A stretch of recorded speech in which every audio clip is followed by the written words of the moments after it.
समय पहले की बात है। भारत के एक छोटे से गांव में सोमदेव नाम का एक गरीब ब्राह्मण रहता था। उसका घर मिट्टी का था, छत से बरसात में पानी टपकता था और चूल्हे पर कई कई दिन आग नहीं जलती थी। उसके पास न खेत थे, न धन, न कोई सहारा। पर एक चीज थी जो अमूल्य थी, उसकी अटूट श्रद्धा। सोमदेव रोज प्रातः स्नान करके तुलसी के नीचे दीपक जलाता और पूरे मन से मां लक्ष्मी का स्मरण करता।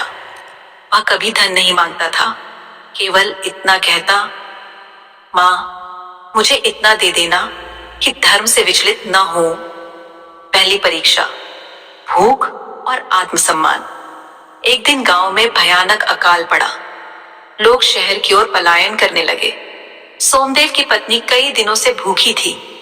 उस दिन घर में एक दाना भी नहीं था।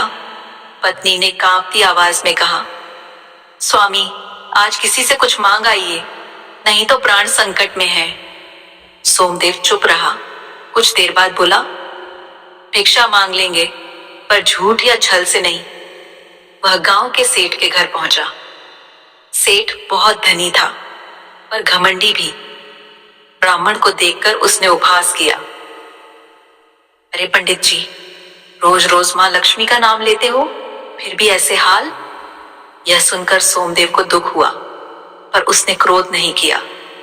सेठ ने थोड़े से सड़े अनाज दे दिए।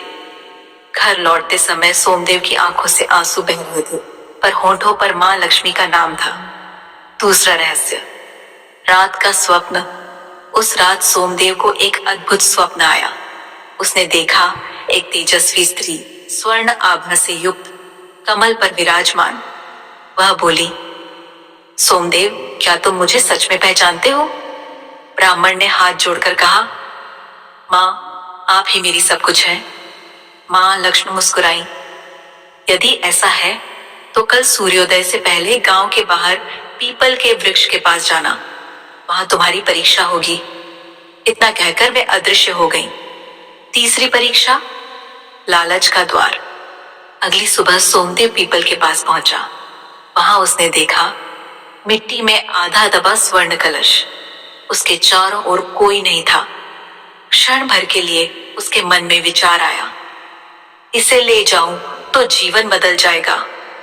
पर अगले ही क्षण उसने हाथ पीछे खींच लिया।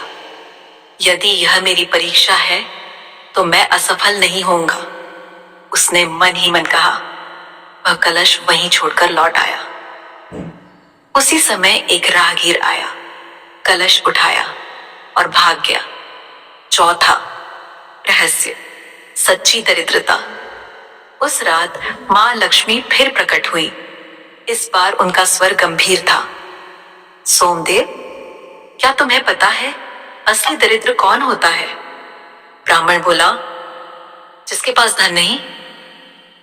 मां लक्ष्मी ने सिर हिलाया, नहीं, जिसके पास संयम, संतोष और धर्म नहीं, वही दरिद्र होता है। तुम निर्धन होकर भी समृद्ध हो।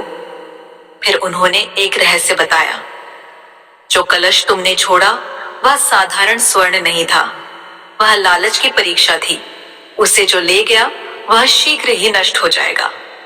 पांचवा मोड़, सेठ का पतन। कुछ ही दिनों बाद समाचार फैला, गांव का वही सेठ जिसने ब्राह्मण का अपमान किया था, अचानक कंगाल हो गया। चोरी, छल और लालच ने उसका सब कुछ छीन लिया। सेठ रोता हुआ सोमदेव के पास आया, पंडित जी मुझे क्षमा कर दो, मेरे पास सब था पर मैं अंधा था। सोमदेव ने शांत स्वर में कहा, धन से बड़ा धर्म है सेठ जी। अंतिम रहस्य, मां लक्ष्मी का वास्तविक वरदान। एक पूर्णिमा की रात मां लक्ष्मी स्वयं सोमदेव के घर आई।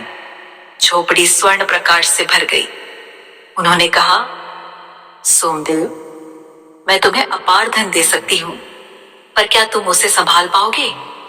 सोमदेव बोला, मां मुझे उतना ही दीजिए जितना धर्म के मार्ग पर रहने के लिए आवश्यक हो।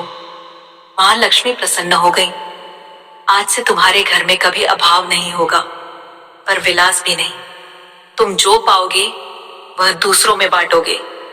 क्षण भर में झोपड़ी एक सरल पर समृद्ध आश्रम में बदल गई। अन्न, वस्त्र और सम्मान सब पर्याप्त था।